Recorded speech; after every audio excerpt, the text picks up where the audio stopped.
For this video, I thought I'd look at Rhododendron Ponticum, and as an example have picked the one in the Maryburgh Community Woodland. This plant is much loved by the community, and you can see why.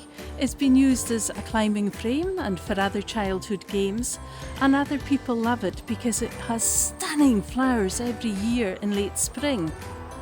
It really is beautiful. But this ponticum will keep spreading both by layering and by seed. Ecologically, they're a disaster for the country, and that's why there's eradication programmes and legislation which cover Rhododendron Ponticum. The Community Woodland Group took the decision to reduce the size of this plant rather than outright eradication.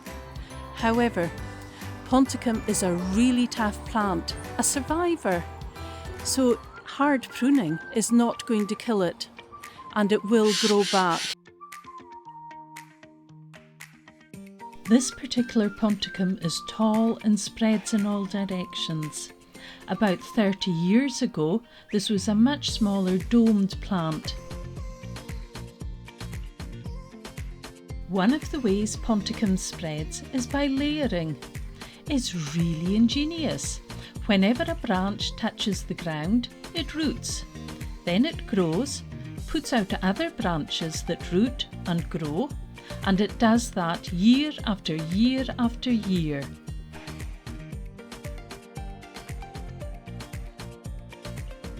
Nothing stops it. The hard surfaced path from Birch Drive disappears underneath this roddy, and people have to walk on the muddy soil instead. This causes issues for people who have mobility problems, are pushing buggies and use wheelchairs or mobility scooters. Have a look at how dense the growth is. There's no light getting in, and there's no way anything else can grow here. No regeneration of native trees, no ground cover plants, nothing. And if this wasn't bad enough, the leaves contain a chemical which prevent other seeds from germinating in the soil. It's really difficult to believe that a couple of decades or so ago you could drive a vehicle round this corner. Now it's really difficult for someone to walk round the corner. And if it wasn't tackled, this would get even worse. So layering is one way the Rhododendron Ponticum spreads, and toxic chemical production stops other plants from germinating. But these aren't the only way it's bad for the environment. It also spreads by seed. Every single one of these flowers will produce about 3,000 to 7,000 tiny seeds. Multiply it by all the number of flowers on this plant, and you could easily reach about 1 million seeds each year. They are so small and light, they are easily distributed a large distance away by the wind, or on our footwear, or on animal paws.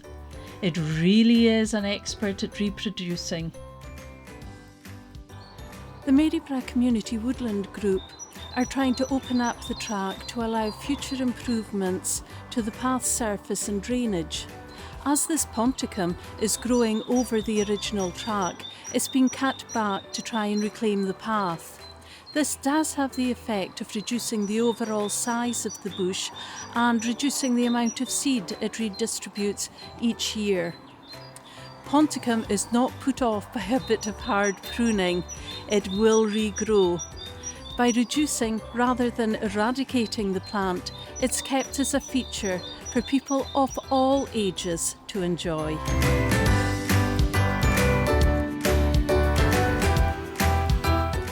The Woodland Group have tackled this plant over 4 sessions. Initially, the growth on the Birch Drive path was tackled. It was cut back, and a section towards the gate was also reduced.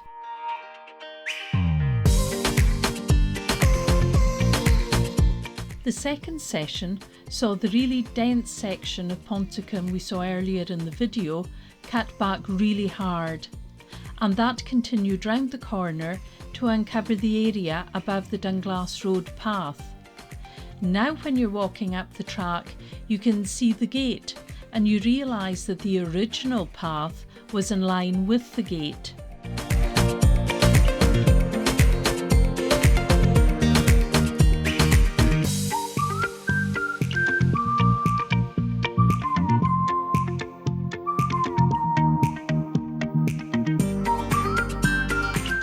If we look on the left, we can now see through the rhododendron as we have removed some growth.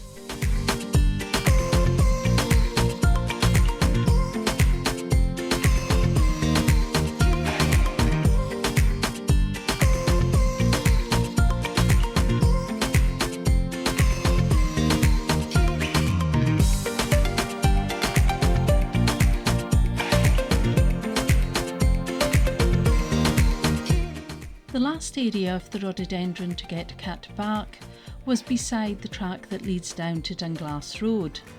What a difference this makes.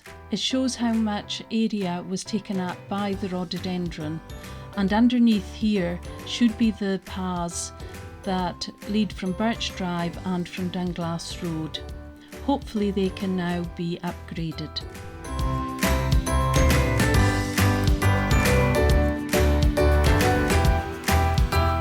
As ponticum spreads so easily, the cuttings have to be disposed of carefully.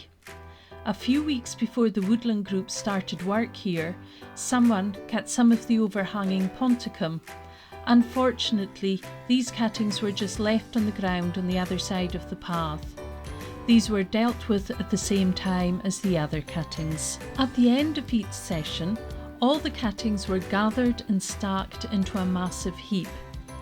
Great care was taken to ensure that any rooted branches were stacked well above the ground level. These waste stacks will be dealt with in an environmentally responsible way.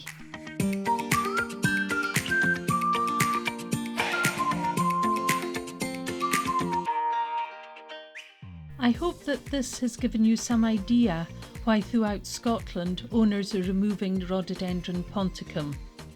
Just a reminder, there are many different species of rhododendron that cause no problems at all. So when you see the headlines saying, "They're coming after your rhododendrons," that's not accurate. It's only Rhododendron Ponticum.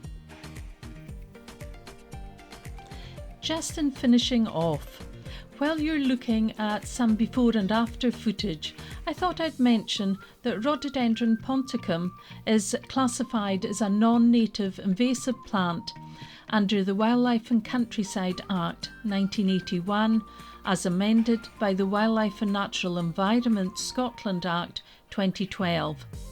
This means that anyone who has a ponticum on their land, and that does include gardens, they must ensure it doesn't spread into the wild.